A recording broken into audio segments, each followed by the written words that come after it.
ইসলামী bank জামাত নিবে না BNP নিবে, এটা নিয়ে কামড়াকামড়ি শুরু হয়।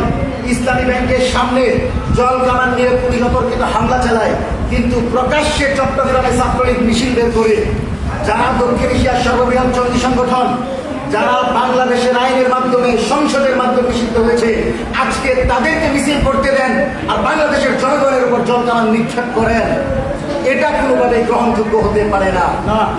আমরা সরকারকে স্পষ্ট ভাষায় বলতে চাই, যে কোনো পদ্ধতি দিয়ে, যে কোনো প্রক্রিয়ার মাধ্যমে যদি বাংলাদেশে আওয়ামী লীগের রাজনীতিকে ফিরিয়ে আনতে চান, তাহলে 1400 শহীদ পরিবারের সাথে যুক্ত করতে হবে। জুলাইয়ের প্রতিটি নেতা কর্মীকে অতিক্রম করে, তাদের চ্যালেঞ্জ মোকাবেলা করে, জনগণকে প্রতিহত করে আপনাকে সেই আওয়ামী এজেন্ডা বাস্তবায়ন করতে হবে।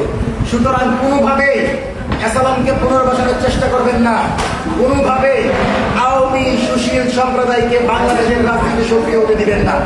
সুতরাং ইসলামী ব্যাংকের ঘটনায় যারা জড়িত এবং যে সকল প্রশাসনের কর্মকর্তারা অতি উৎসাহী হয়ে জনগণের উপর আঘাত করেছে, সুষ্ঠু তদন্তের মাধ্যমে তাদেরকে বিচারের মুখোমুখি করতে হবে এবং বাংলাদেশের যে কোনো প্রান্তে নাগরিক প্রতিবাদ, নাগরিক সমাবেশ এবং নাগরিকদের কথা বলার, মুক্তভাবে কথা বলার অধিকার বাস্তবায়ন করতে হবে।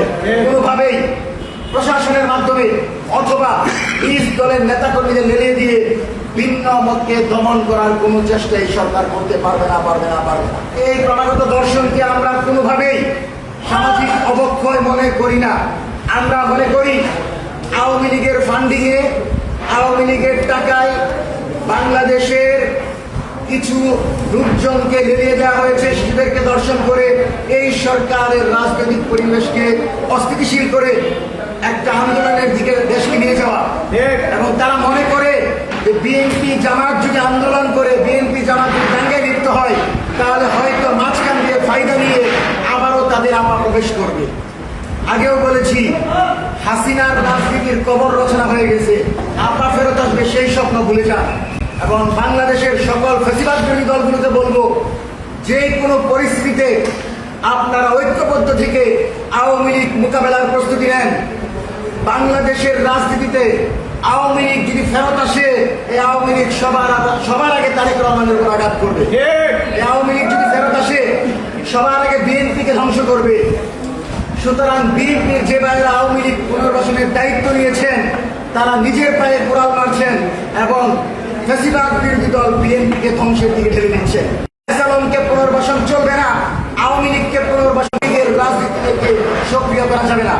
সম্মানিত সাংবাদিক বন্ধুগণ, গতকাল কুখ্যাত সন্ত্রাসী, রক্ষী বাহিনীর সন্ত্রাসী তুফায়েল এর মৃত্যু ঘটেছে। তুফায়েল মৃত্যুবরণ করেছে, আল্লাহ তার প্রাপ্য বুঝিয়ে দিবেন।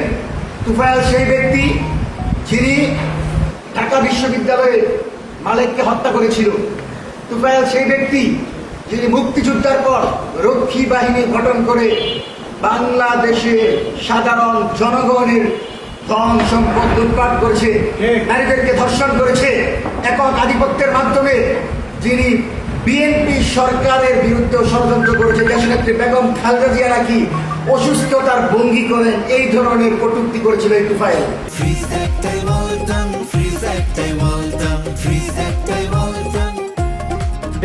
সুতরাং এই তুফায়েলের জানাজা যে হয়েছে, এটাই তো আমাদের জন্য দুঃখের বিষয়। যেই বাংলাদেশের সাকা চৌধুরীর জানাজা ঢাকায় করতে দেওয়া হয় নাই, যেই বাংলাদেশে আল্লামা সাঈদীর জানাজা করতে দেওয়া হয় নাই, সেই বাংলাদেশে তুফায়েলের জানাজা হয়, আর আমরা বসে বসে দেখি। এটা আমাদের জন্য লজ্জাজনক।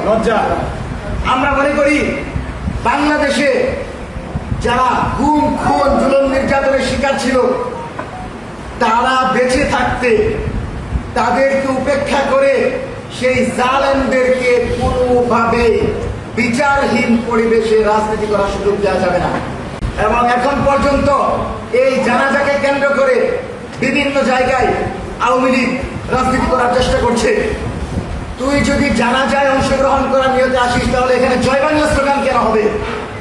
সুতরাং এই জানাজায় যারা নেতৃত্ব দিয়েছে, লতিফ সিদ্দিকী, সাবির চৌধুরী এবং আনিস আলমগীর সহ সকল কুশীলবদেরকে দ্রুত সময়ের ভিতর গ্রেপ্তারের দাবি জানাচ্ছি। লতিফ সিদ্দিকী প্রকাশ্যে জয় বাংলা স্লোগানের নেতৃত্ব দিয়েছে। সুতরাং নিষিদ্ধ সংগঠন, গুপ্ত সংগঠন আওয়ামী লীগের নেতা কর্মীদেরকে কোনোভাবেই মুক্ত বাতাসে রেখে বিএনপি সরকার ভালোভাবে বাংলাদেশ চালাইতে পারবে না। সুতরাং এই সরকার যেন দ্রুত সময়ের ভিতর সাবের হোসেন চৌধুরী, লতিফ সিদ্দিকী এবং নিহারি আলমগীরকে দ্রুত সময়ের ভিতর গ্রেফতার করে আমরা সেই দাবি জানাচ্ছি।